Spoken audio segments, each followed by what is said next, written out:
J'aurais jamais dû vous donner la parole, mais enfin, c'est déjà fait, on va répondre. Alors, on doit commencer par Ngone Saliou. C'est bien ça, hein? Voilà. Qui pose la question de savoir est-ce qu'il n'y a pas de zone d'ombre dans cette vague de libération, d'autant plus que l'instruction n'est pas encore épuisée. Je peux vous répondre qu'il n'y a aucune zone d'ombre.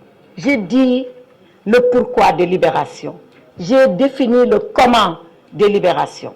Le pourquoi, je vous ai dit, c'est dans le sens, comme nous l'a instruit Monsieur le Président, c'est dans le sens, comme nous-mêmes on avait pensé le 9 octobre quand on prenait service, c'est dans le sens, comme les procureurs généraux et les procureurs ont pensé quand on faisait la conférence nationale des chefs de parquet, c'est dans le sens de lutter contre les longues détentions, de désengorger les prisons et d'apaiser le climat politique. C'est dans ce sens-là que nous avons agi et nous ne nous sommes pas cachés pour agir. C'est au vu et au su de tout le monde parce que les décisions, elles sont expliquées et elles sont justifiées. Donc, il n'y a aucune zone d'ombre. Maintenant, l'instruction n'est pas épuisée. Vous avez raison et tort. Vous avez raison dans la mesure où, en général, on attend que l'instruction se termine pour dire on libère. Et là, il y a des cas où l'instruction a commencé, elle n'est pas terminée. Mais il est possible de libérer même quand l'instruction n'est pas terminée. Il est même possible, avant même de commencer l'instruction, que le juge dise bon, je vous connais, vous êtes Ngone Saliou, vous habitez telle adresse, vous êtes journaliste, vous avez les capacités de représentation en justice. Je n'ai même pas besoin de vous arrêter. Je vous laisse partir chez vous. Donc, être libre ou être libéré peut dépendre du niveau de l'instruction, mais peut ne pas dépendre. C'est de la souveraine appréciation du juge qui a le dossier. Donc, il n'y a aucune zone d'ombre, encore une fois, pour répondre définitivement à votre question. Tout se fait dans la transparence et dans la légalité. Monsieur Sagnan de Kémoulou, qui me dit qu'on a refusé d'exécuter des décisions de justice par l'agent judiciaire. Je voudrais apporter une précision et que tout le monde le comprenne. L'agent judiciaire de l'État, qui est un haut magistrat, qui est bien sûr un haut fonctionnaire, il faut le savoir, ne dépend pas du ministère de la Justice. Hein. Curieusement, c'est pour ça que tout le monde se trompe d'ailleurs, il dépend du ministère des Finances. Première précision pour M. Sagnan. Deuxième précision, lui, il arrive en tant qu'avocat de l'État pour plaider contre l'État dans les dossiers où l'État est parti.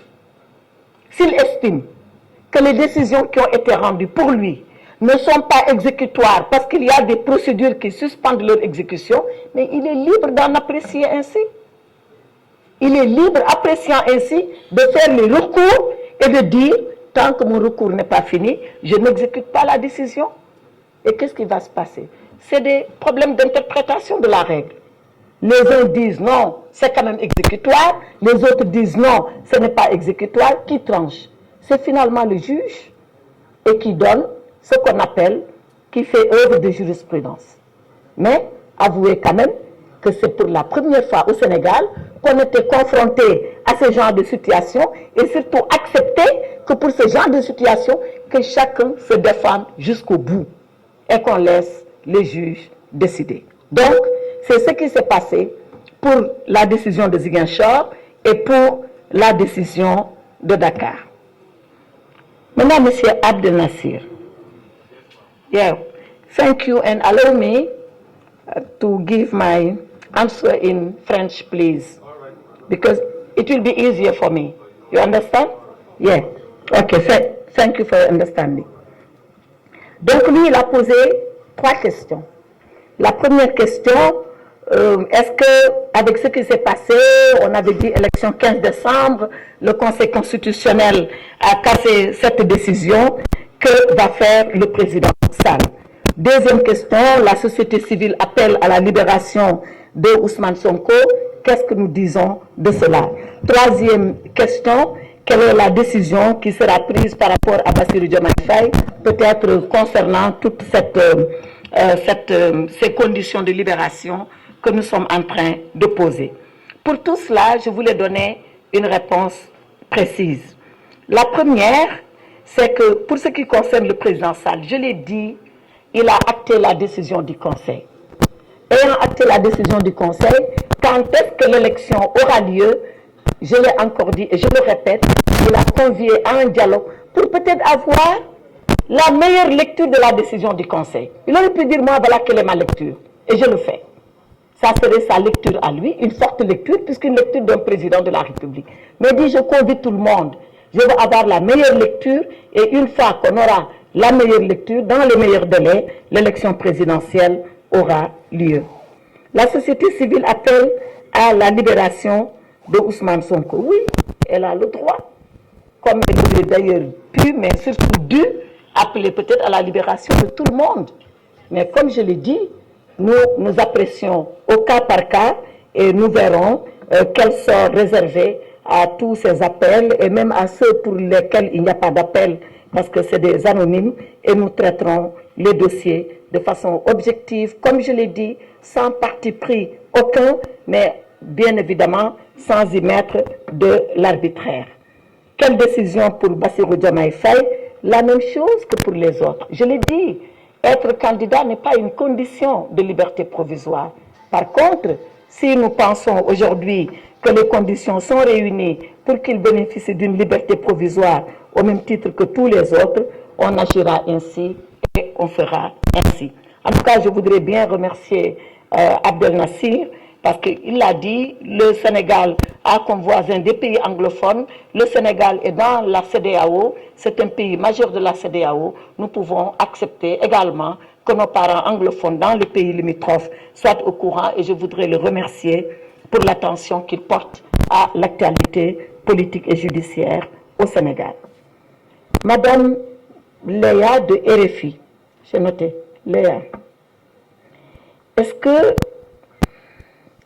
on nous impose l'obligation, j'ai mal noté là, l'obligation d'un scrutin?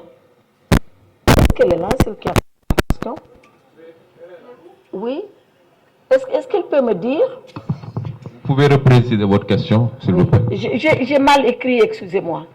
C'était en bas de page et j'ai vraiment utilisé des pattes de mouche.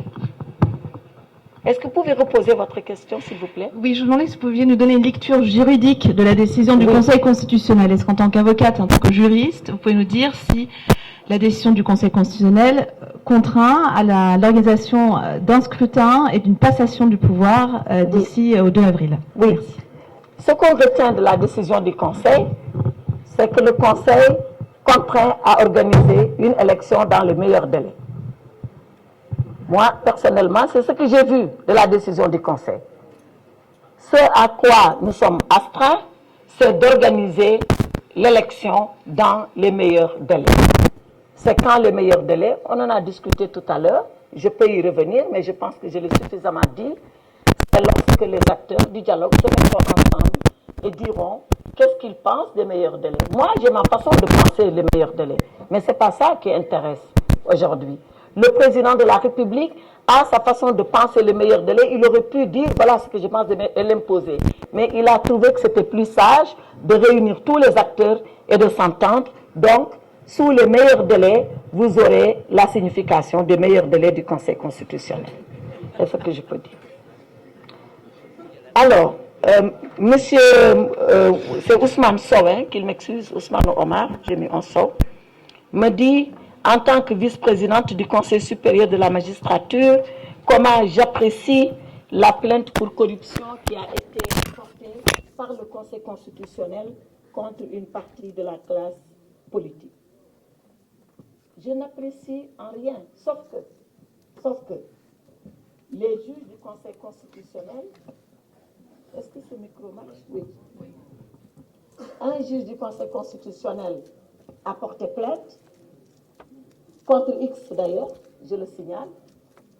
Le parquet, monsieur le procureur de la République ici présent, a enregistré la plainte. Il a fait son devoir, c'est de saisir un juge d'instruction et de lui dire instruit. Maintenant, le juge est saisi, c'est d'ailleurs cela qui a arrêté la commission d'enquête à l'Assemblée nationale. Le juge va faire son travail jusqu'au bout. C'est-à-dire, il va instruire à charge et à décharge. S'il le peut, et il en a les moyens, il dira tout de ce qui s'est passé au Conseil constitutionnel. Moi, je n'ai pas à apprécier. Un juge d'instruction est saisi, il est indépendant, il fera son travail et comme je l'ai dit, il va enquêter à charge et à décharge. Et il nous dira ce qu'il a trouvé et je serai informé en même temps et dans les mêmes conditions que vous-même.